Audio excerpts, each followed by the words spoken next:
scientists call an exoplanet. It's a planet outside our solar system. Spotting an exoplanet like Kepler-22b is often not easy.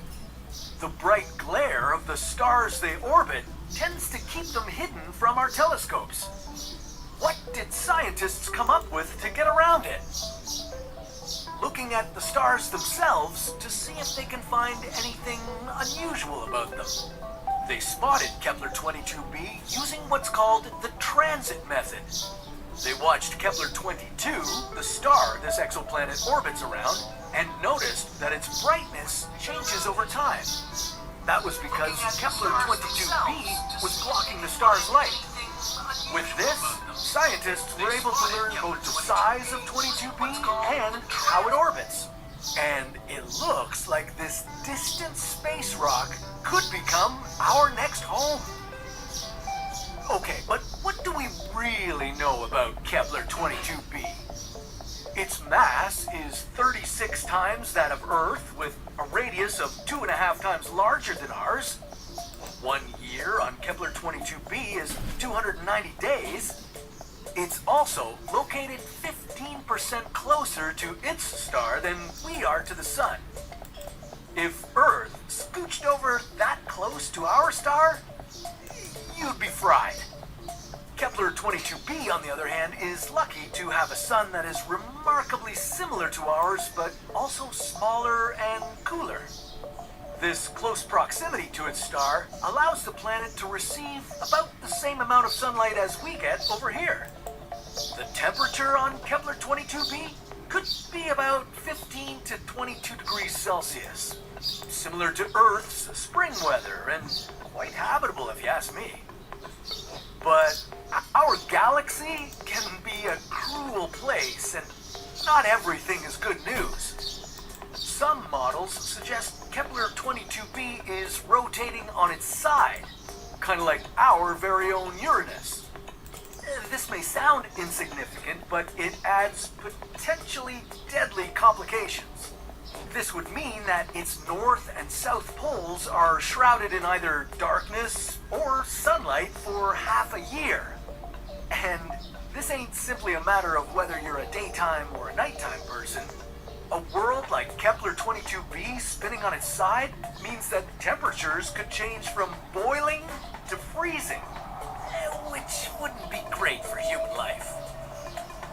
I know, what a bummer, but don't despair yet, because our galaxy is also big enough to include some hope. New studies suggest that Kepler-22b might be covered in an ocean 50 meters deep, and that ocean would be able to act as natural climate control, keeping the wild temperatures at bay. You see, an ocean can store heat in the summer and release it during the winter, which results in a mild climate. Like you needed another reason to live close to the water. But hold on, how would you even make it all the way to Kepler-22b? I mean, even if you were traveling at the speed of light, it would take you 635 years. Your best bet could be to hibernate through the trip inside a device that preserves your body way past its natural lifespan, like cryogenic sleep. NASA has already developed a cryosleep chamber that can lower an astronaut's body temperature to as low as 32 degrees Celsius. This would trigger natural hibernation, during which catheters would provide your body with nutrients and remove any waste. But even in cryosleep, it would be quite the long, risky trip. This leads us to the most dangerous part about this journey. All that remains unknown about Kepler-22b. For starters, we still don't really know what gravity is like there. It could be twice as strong as our planet's. If that was the case, a 10-kilogram sack of potatoes would now weigh 20 kilograms. And your body would also factor into the mix. Is your current weight 75 kilograms? Well, good luck suddenly dealing with 150 kilograms of you. And just for safety, settlers such as yourself would need to bulk up. Really bulk up. Only through intense intense strength training would you increase your chances of being able to walk on Kepler-22b. And once you got jacked on Earth, you'd have to figure out ways to preserve that muscle through all 635 years of light-speed travel. But humans aren't the only life form that would be affected by a stronger gravity. Plants brought from Earth for oxygen and nutrition might not survive on Kepler-22b when you try growing them there. And if you brought any animals with you, they'd need to step up the evolution process. Higher gravity could lead to creatures developing additional legs to move around. It could also determine the location and size of internal organs. But the mysteries don't end there. Scientists still don't know for sure that Kepler-22b is even a rocky planet. It might be gaseous, similar to Neptune, or it could be entirely covered with water. If you and the other first settlers woke up from your cryo-sleep and found yourself on a gas planet, yeah, that would be a downer. You wouldn't have a solid surface to even land your ship, not to mention a place to set up camp. In that case, you and your crew would need to figure out how to build a cloud city orbiting the planet. If you landed on an ocean planet, a submarine town would be in order. Discovering Kepler-22b is a rocky planet would be hitting the jackpot then, right? Well, not so fast. Venus is also made of rock, and yet its dense atmosphere, consisting of greenhouse gases, makes it uninhabitable, with scorching temperatures far too hot for liquid water. If this was also the situation with Kepler-22b, our only chance at thriving on this exoplanet would be to employ robots that could build underground shelters. The place where maybe, just maybe, the temperature might be cool enough for you to bear. It just goes to show you that a prime location is no guarantee for human survival. And as exciting as it might seem to find other worlds to inhabit, our own Earth remains the perfect habitat for humanity. But this blue marble-like planet looks just like Earth, but only 5 seconds on this hostile death orb would kill you.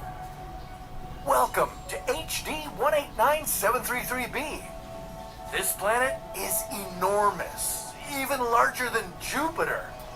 And to keep comparing it to the largest planet in our solar system, it's also entirely made of gas. That's why scientists classify HD 189733b as a hot Jupiter. This planet is located so close to its star that it completes its orbit in just over 2 days. Yeah, HD 189733b is 13 times closer to its sun than Mercury is to our sun. And even though its star is cooler than ours, this fake Earth is still way outside its star system's habitable zone. That means no liquid water can exist on a planet's surface. Just how this giant gaseous planet developed so close to its star is still a mystery. One theory is that HD 189733b formed right next to it during the star's earliest moments. Or it could have developed further away, only to be pulled in as the rest of the planetary system formed. But there's one thing we know for sure. A visit to HD 189733b would be a plunge into hell with no chance of escape. Now, even if you knew there wasn't a single drop of liquid water on this planet, you'd have a hard time believing it as you approached the giant blue marble. With an average daytime temperature of nearly 1100 degrees Celsius, this planet is twice as hot as Venus, and Venus is the hottest planet in our solar system. One of the reasons for this intense heat is that the planet is tidally locked to its star, just like our own moon is to Earth. That means HD 189733b takes as much time to spin on its axis as it does to revolve around the star. So one side of the planet is constantly in daylight, while the other side is shrouded in darkness. The inviting look of this world doesn't come from its oceans like it does here on Earth. No, this hellish planet gets its color from clouds of molten silicate particles. These particles scatter more blue light than red, making the planet appear blue. Silica is the primary ingredient in glass, and you should bring a heavy-duty umbrella because you'd need to take cover from what would essentially be hot, molten glass rainstorms. But that's not the only danger. You'd need to be ready to brace yourself against the extremely powerful winds that you'd find sweeping across the planet. With speeds up to 7,000 kilometers per hour, these gusts are almost 30 times stronger than even the most powerful Category 5 hurricanes on Earth. Compared to the strongest winds on other planets in our solar system, HD's winds are almost 4 times stronger than those on Neptune. But hey, they might smell a little better than the ice giant's hydrogen sulfide clouds. Those carry a whiff of rotten eggs. Blech. HD's winds are so fast that they'd whip past you at about 6 times faster than the speed of sound. They would be extremely loud, but I think you'd be more worried about them tearing your body apart. You might be long gone by now, killed by that molten glass rain. In any case, you wouldn't last too long on HD 189733b. I really don't recommend traveling there. But there are some planets out there that can kill you even faster. Check out OGLE TR56b. This gas giant sits in a galaxy nearly 100 light years away from Earth. It's even larger than HD. Its mass is nearly 1.4 times as much as Jupiter's, and surface temperature Celsius. That's so hot that it turns metal to gas, creating iron clouds in the upper atmosphere. If you got caught in the rain here, you'd find it to be an extremely unpleasant 9B. This gas giant landing on the also make Kelt 9b hotter than most stars in the universe. So hot that it would destroy you. Come on, this world rips apart molecular hydrogen gas. What do you think it would do to your body? But before you even arrive on this hot planet, you'd be exposed to deadly amounts of radiation coming from its host sun. Yeah, Kelt 9b receives about 44,000 times more energy from its star than Earth does from the sun. This radiation would cook you alive instantly. Okay, if you somehow managed to survive all the lethal radiation of Kelt's star and the unimaginable heat of the planet, well, you'd still have to take on its incredibly strong winds. Scientists think those winds could reach speeds of 60 kilometers per second. Yeah, that's 30 times faster than the winds on the deceivingly Earth-looking planet HD 189733b. Okay, so if I get this straight, Kelt 9b would swirl you, burn you, and tear your molecules apart. 1 out of 10. Would not recommend. Thousands of light years from Earth, there could be another planet hospitable to life. Kepler 69c. And you're about to travel to this alien world to see that life with your own eyes. What would it be like to make this epic journey so far across the universe? What kind of planet would you be likely to find upon arrival? And if you did discover life, what would it look like? This is What If, and here's what would happen if there's life on Kepler 69c. Located 2,383 light years from Earth in the Cygnus constellation is a potential super-Earth. At least that's what it's often referred to as. Kepler 69c is an exoplanet, about 1.7 times larger than our planet. And it could also be around 3.5 times more massive. But there's a catch. We don't really know if this planet is located within the habitable zone of its star. If it's too close, Kepler-69c would be too hot for liquid water to exist on its surface. If it's too far from its sun, well, then it would be nothing more than a frigid world. What we do know is that Kepler-69c orbits its star about 40% closer than Earth orbits the sun. And that could mean that it isn't actually a super Earth. It could be a super Venus. So, if you traveled all the way here, would you find life? Or a thick, scorching atmosphere boiling every drop of water on the planet? Before you begin your journey to Kepler-69c, there'd be one very important thing to keep in mind. It's far away. Almost 600 times further away than Proxima Centauri, our closest neighboring star. Even if you could travel, say, 1% of the speed of light, you wouldn't get there anytime soon. At this speed, you could whip around Earth in just over 13 seconds, but to get to Kepler-69c, well, that would take you about 238,000 years.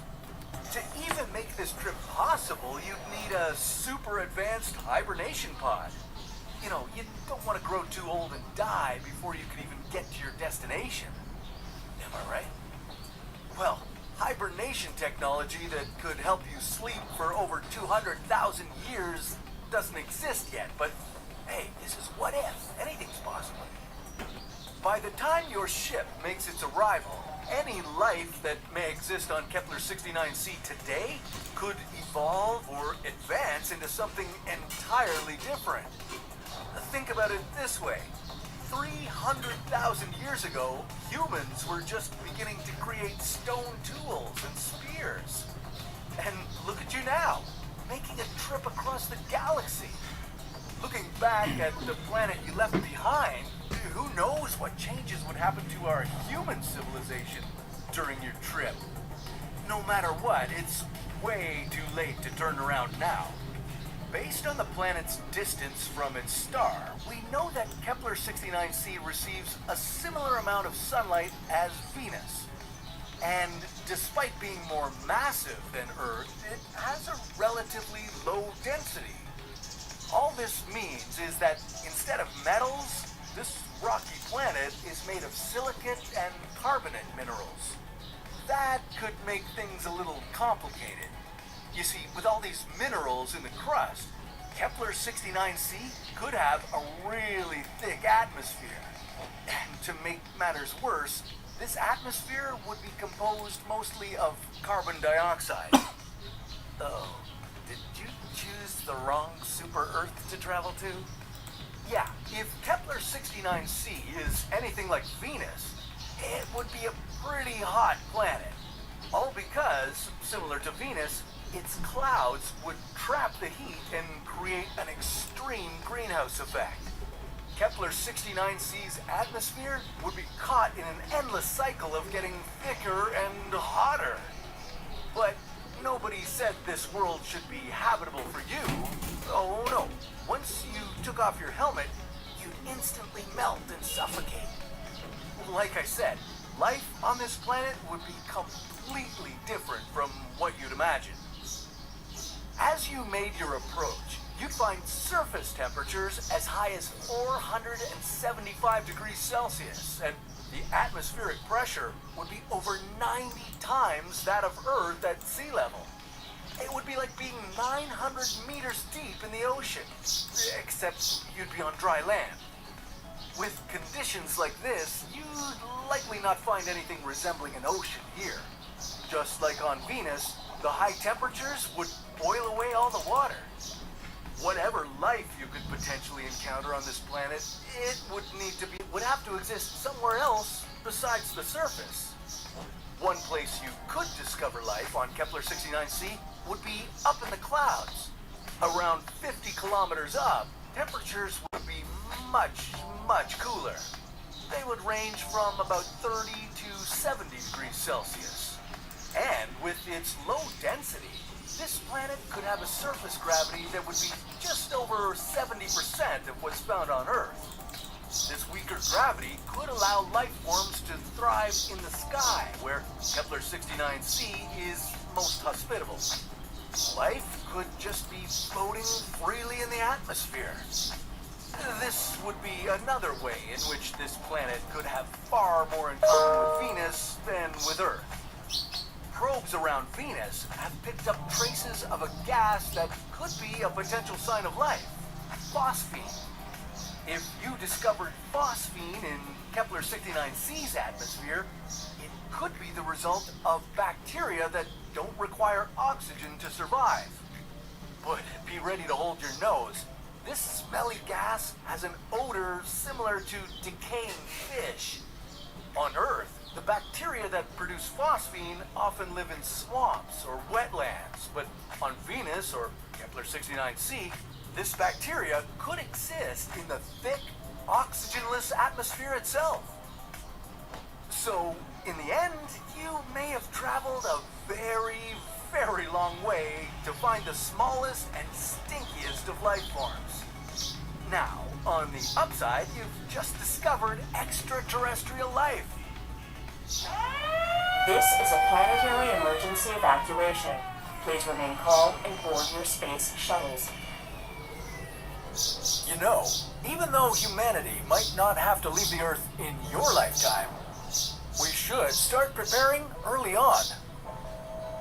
Not only could it take centuries to set up the relocation program, it would take generations to move to a potential new home.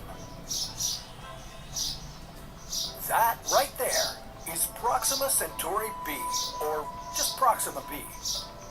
It's the closest potentially habitable planet out there.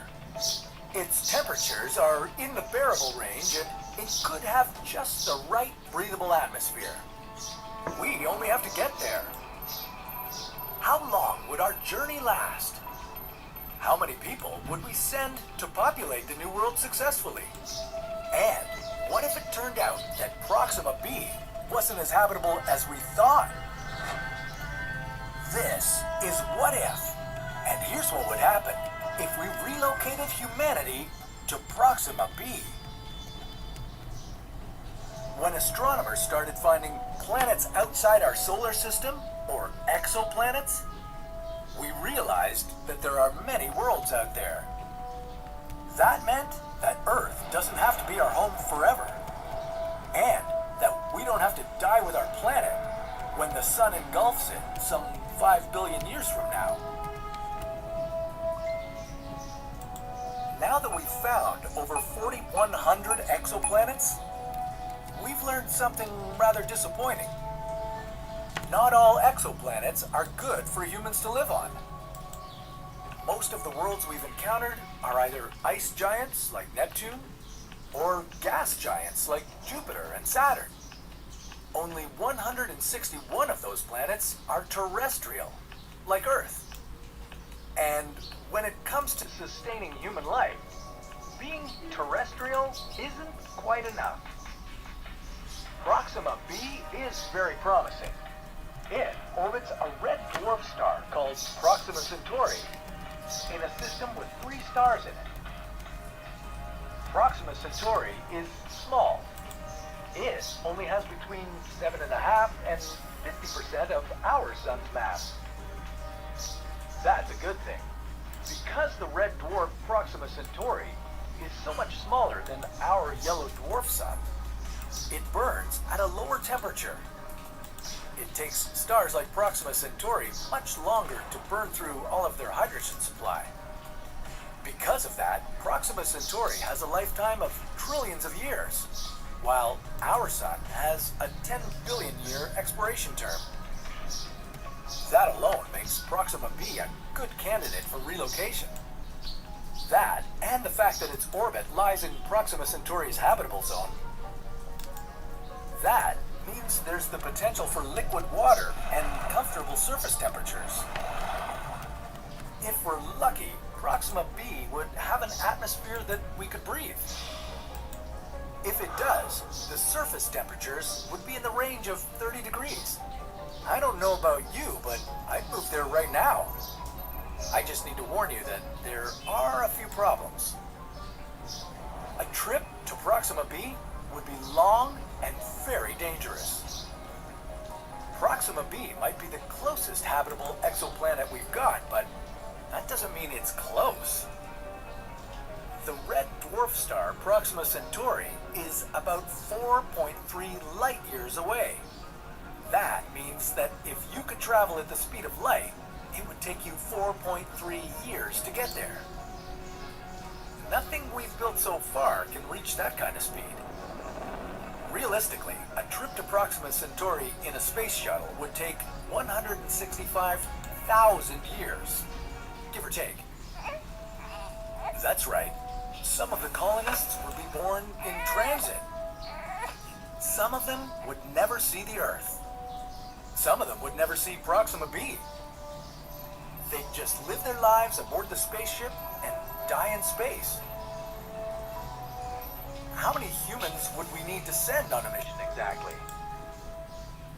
Well, according to some calculations, 98 people would be just enough. Their descendants would arrive at Proxima B with enough genetic diversity to populate the entire planet. And that's accounting for possible cases of infertility, inbreeding, and sudden deaths. In those calculations, the crew would be traveling on something faster than a space shuttle. Their mission to Proxima B would only take 6,300 years. But don't be surprised. Technology is constantly improving. Right now, a scientific and technological program called Breakthrough Initiatives is looking at how we can get in the neighborhood of Proxima Centauri within 1 generation. Their Project Starshot is working on an ultralight unmanned probe that would reach the star system in just 20 years. Now I definitely need to sign up. But again, Proxima B is really far away. It's so far that we can't even see if it has an atmosphere. It might just happen that we would arrive at a frozen planet with surface temperatures of minus 40 degrees. And even if it has an atmosphere, it might not be the right one. We might still enjoy warm temperatures, but we'd be doing that in spacesuits with oxygen tanks. Or Proxima B could be tidally locked to Proxima Centauri, meaning that one of the planet's sides would always face its star, and the other side would be plunged into darkness. Space flight itself could bring some unpleasant surprises. Spending an entire lifetime in a zero-gravity environment would lead the crew members to lose muscle and bone density. They'd be constantly exposed to space radiation. Their microbiomes, immune systems, and physiology would all be different from ours. They wouldn't be the same kind of humans as we are. They would change their values and culture. They might forget all the farming techniques we teach them to sustain themselves in space and on their new planet. They might change their mind about the mission altogether and just turn their spaceship in a different direction. Who knows? They might even come back to Earth and take revenge for all those years they were forced to spend in space. If that happens, I'll be asking for a refund. Sending anyone on a mission like this is a huge risk. We need to design and build a vehicle, choose the space travelers very carefully, supply them with all the food and water, and make sure they could become self-sustaining.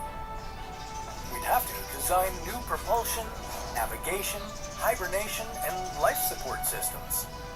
And we have no way of knowing if Proxima B is actually habitable.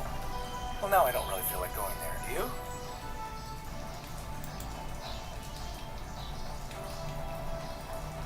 Avatar's Pandora is the wildest, most beautiful, and most deadly place in the galaxy. I mean, who wouldn't want to live here? But how could the air kill you? elements could make your body glow? And how could a gas giant destroy Pandora's surface? This is What If, and here's what would happen if you lived on Pandora. Welcome to Pandora.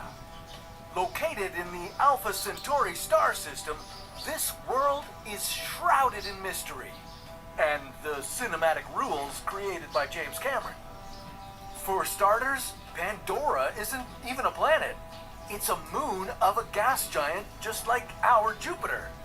If this deadly moon existed in real life, it would have to follow the laws of physics. And that's good news for you because on Pandora, you'd weigh 20% less than you do on Earth. Take advantage of that weaker gravity and leap across the untamed alien jungle. But under no circumstances should you ever jump in this water. The gas giant Pandora revolves around is called Polyphemus. This massive planet is only a bit smaller than Jupiter, but it's big enough to destroy all life on the world you just arrived on. Pandora and Polyphemus are tidally locked, so only one side of this moon is always facing its gas giant. And that's dangerous, because it could cause tidal heating when one side gets a slightly larger gravitational pull than the other. Sure, this could create floating mountains along the magnetic waves of Polyphemus, except Pandora's surface wouldn't be anything like it is in the movie. In reality, it would look more like Jupiter's moon Io, which also happens to be the most volcanically active world in the solar system. And if that wasn't enough, Pandora's sky would be radioactive. Well, sort of. If the magnetosphere of Polyphemus was just as big as Jupiter's, Pandora would be trapped within it. There, it would be bombarded with charged particles from its own star system. If Pandora didn't have its magnetosphere, you'd have no buffer from these intense rays, so you'd better wear a what-if-approved protection suit. And trust us, you would want to have this suit, because even if it wasn't radioactive, the atmosphere would still kill you. On Pandora, the air would be mostly made up of carbon dioxide and xenon. Both of these gases in high concentration would instantly suffocate you. Oh, and that rotten smell? Yeah, that's hydrogen sulfide.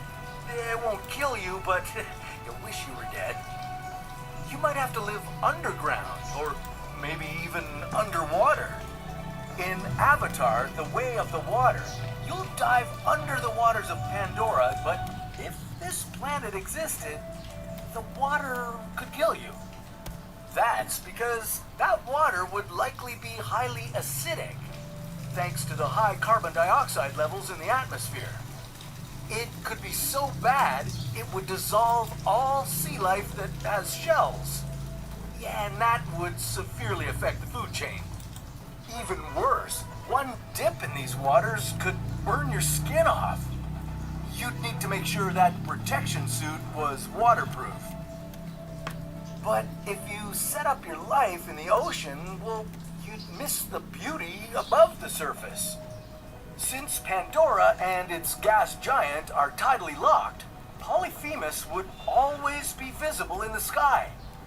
You would watch Alpha Centauri A rise and set just as our sun does, but Polyphemus would never leave your sight if you were on Pandora's right side. The other side of the moon would never get this magnificent view. This comes with some trade-offs, like you'd have a hard time falling asleep.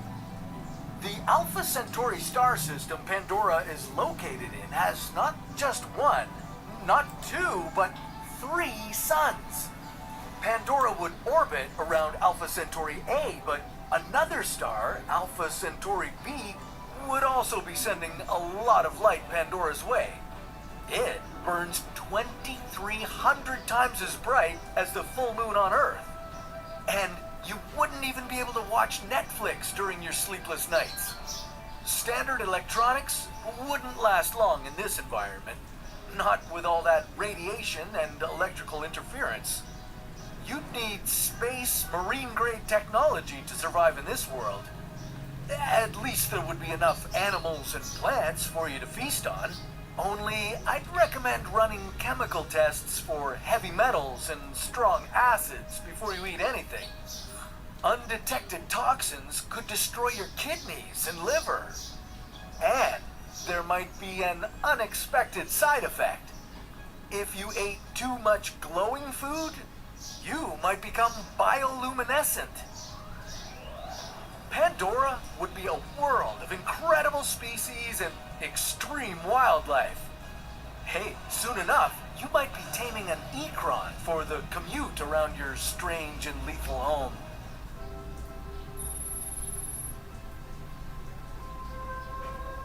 "120 light years away from us, there's an exoplanet that can potentially host life. It's called K2-18b, and it's a world you'd want to visit. K2-18b isn't exactly like Earth, it's more like a super Earth.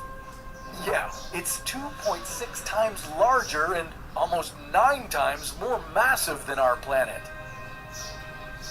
Scientists think it could be a Haitian exoplanet, which is just a fancy way of saying that it likely has a hydrogen-rich atmosphere and is covered in liquid ocean.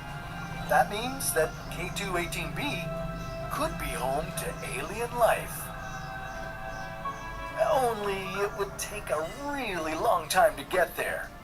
If you were hurtling toward this space rock from Earth, you'd reach your destination in about 1.3 million years.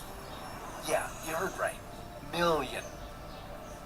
K2-18b has a lot of methane and carbon dioxide in its atmosphere.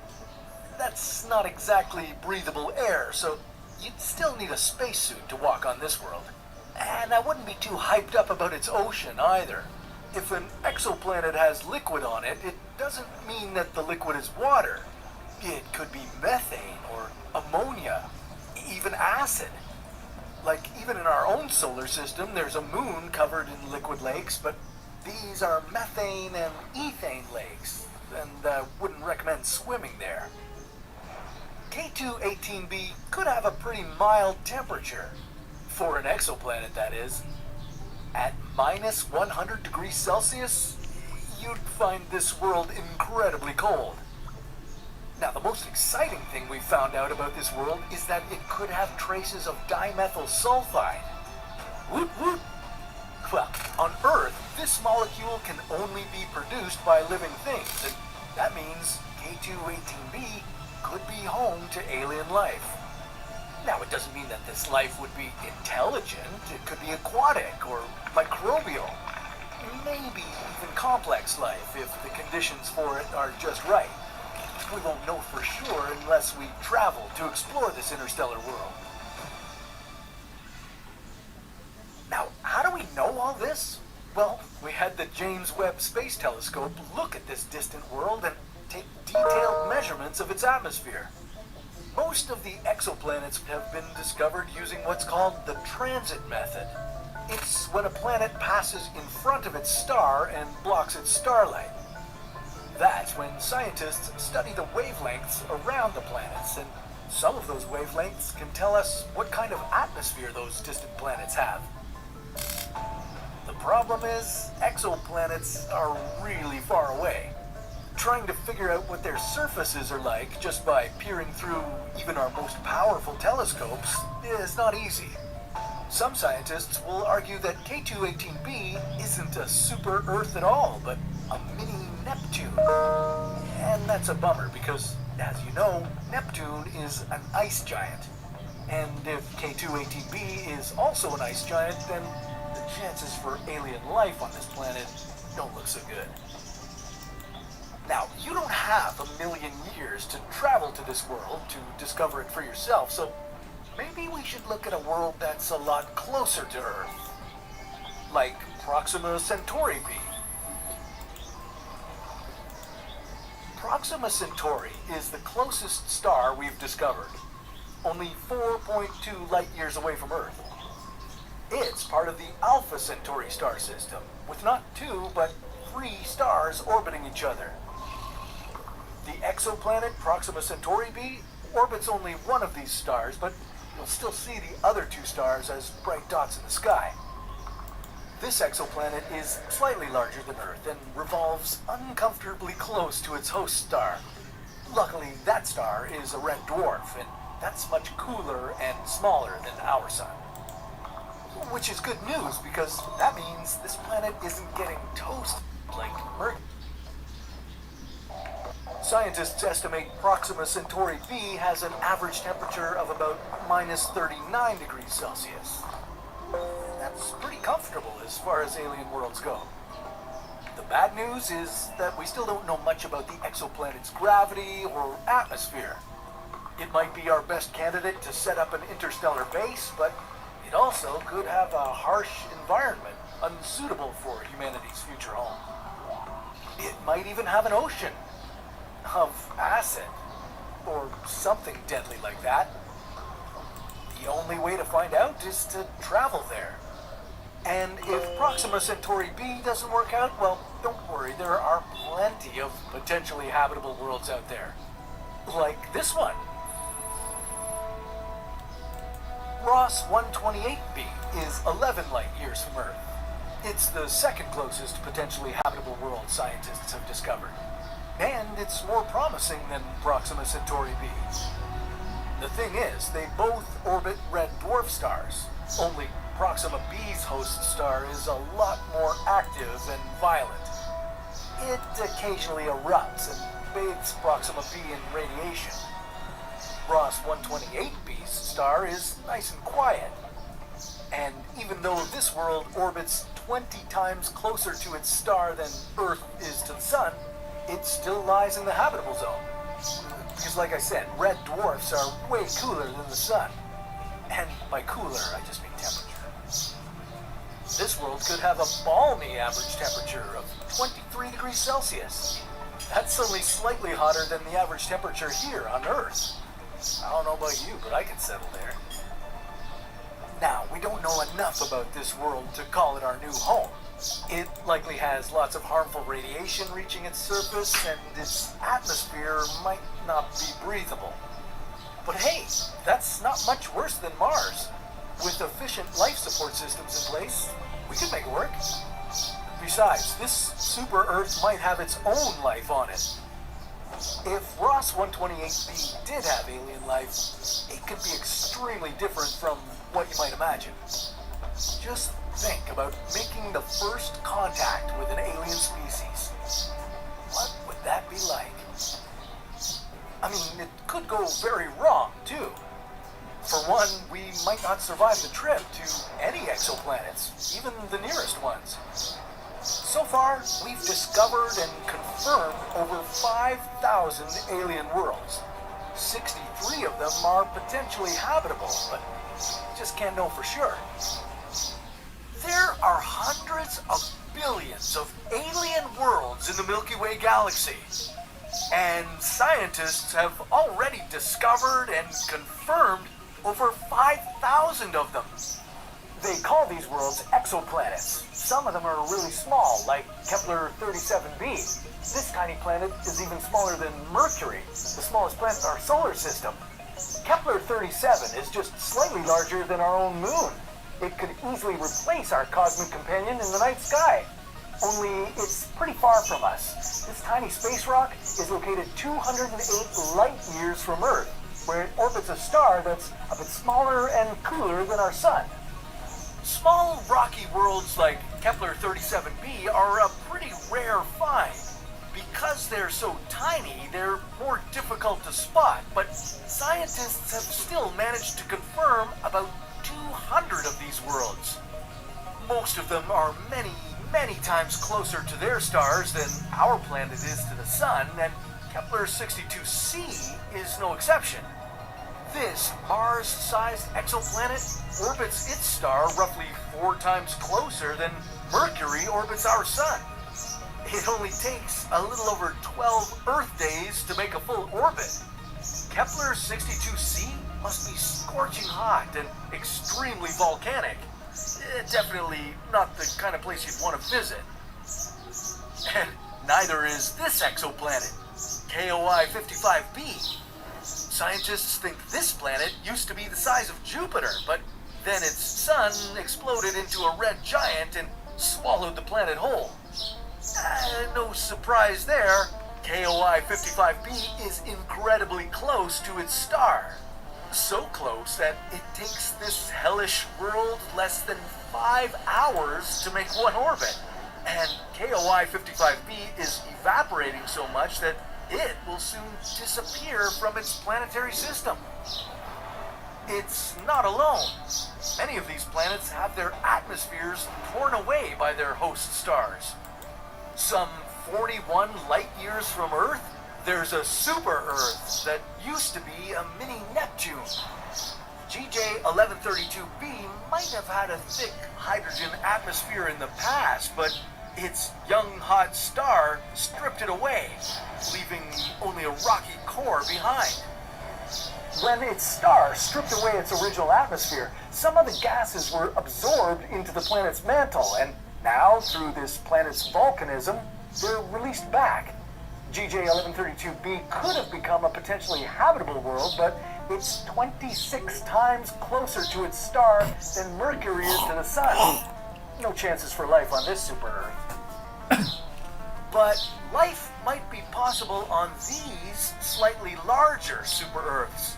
Scientists have found many of these worlds orbiting in their sun-like stars' habitable zones. And that's good news. Now, we'd have to go and explore more of these planets up close to find out what their atmospheres are like. This one seems intriguing. Kepler 452b is 1.6 times the size of Earth, and it's about 6 billion years old. Earth is a youngster compared to this world. Our planet is only 4.5 billion years old. Okay, now I know this is your favorite exoplanet, Kepler 22b. And I like it too. This super-Earth might be covered in a super-ocean. It sits comfortably in its star's habitable zone and has a huge potential for life. The only problem is that it's big. Kepler 22b is 2.4 times larger than Earth and about 9 times more massive. If Kepler 22b was the size of Earth, it would have an average surface temperature of about 16 degrees Celsius. But because it's a lot bigger than Earth, it could be a rocky planet, a water world, or even a gaseous planet like Neptune. And speaking of gaseous planets, at this size, exoplanets stop being super-Earths and become gas giants. More than half of all exoplanets we've discovered are either Neptune-like ice giants or gas giants like Jupiter. Many of them orbit a little too close to their host stars, and they pay a high price for that proximity. For one, they're incredibly hot, and sometimes their host star rips their atmosphere away. Kind of like what GJ 1132b went through. But among them, there are some cold planets too. Oof. This is Kepler 16b. It's not quite as large as Jupiter, but the cool thing about it is that it orbits not one, but 2 stars. Only you wouldn't be able to see those stars because you wouldn't be able to stand on its surface. You see, Kepler 16b is a Saturn-sized gas giant. It might have some rocky elements inside it, but its 2 host stars are much cooler than our sun, making Kepler 16b a frigid, lifeless world. Okay, now on to the worlds that are bigger than Jupiter. This delicious exoplanet has the density of a marshmallow. TOI 3757b is slightly larger than Jupiter, but it's not nearly as massive.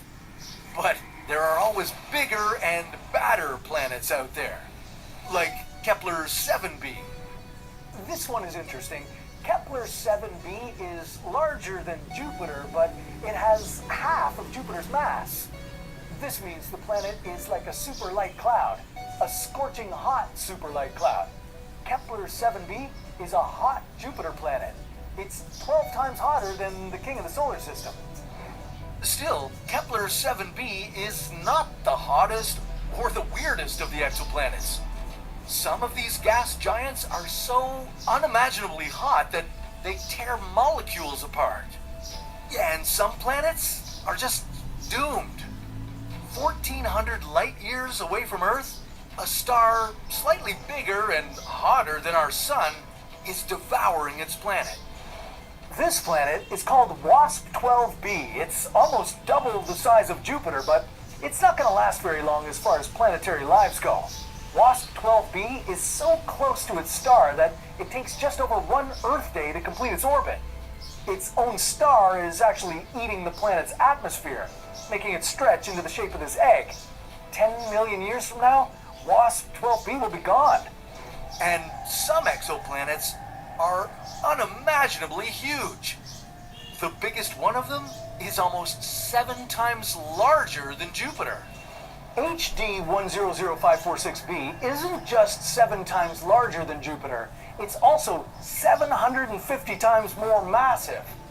HD orbits its star 10 times further away than Jupiter orbits the Sun.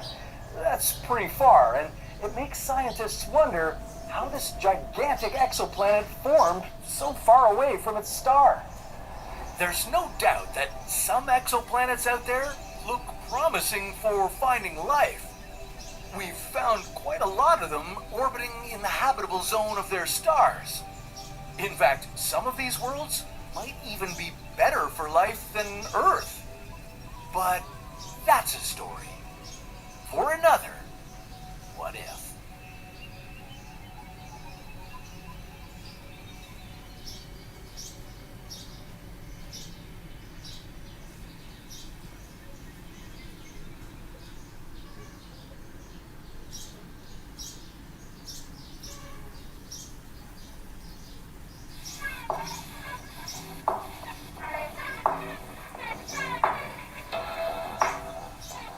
Could there be an even better planet for us than Earth? Scientists are searching for a super habitable world that wouldn't just rival Earth, but be a place where life could thrive even more easily. And they're looking at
if you traveled 10,000 years into the future, what would planet Earth look like? Would most of its surface be covered in volcanoes? Or would it be frozen in ice? What if you traveled even further, to 1 million years in the future? Would all of the oceans have evaporated? Or would it have become one giant water world? Okay, now, what about 1 billion years? Would there be any humans left? Or would they have settled in other parts of the galaxy?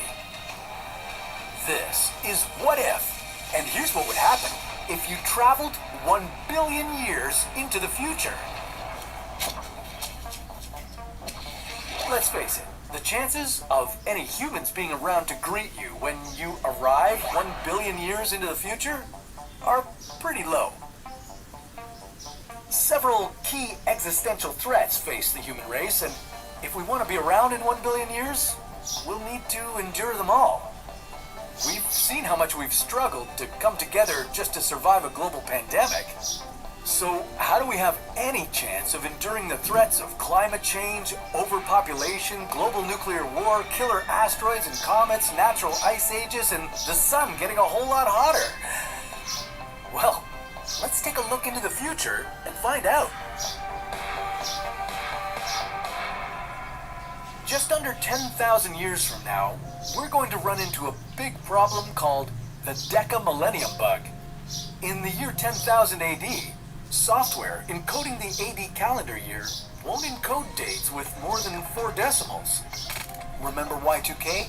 Yeah, it's just like that, except hopefully we won't panic as much this time around. On the bright side, in 10,000 years, genetic differences and traits between humans will no longer be regional. Traits like skin and hair color will be evenly distributed around the world. Maybe that will help us all get along. Finally. 20,000 years into the future, none of the current languages will be recognizable. Future languages will only contain 1% of the core vocabulary words of their present-day counterparts. 50,000 years from now will mark a new glacial period for the Earth, which will start a new ice age. Niagara Falls will have eroded into Lake Erie completely. And, interestingly, a full day on Earth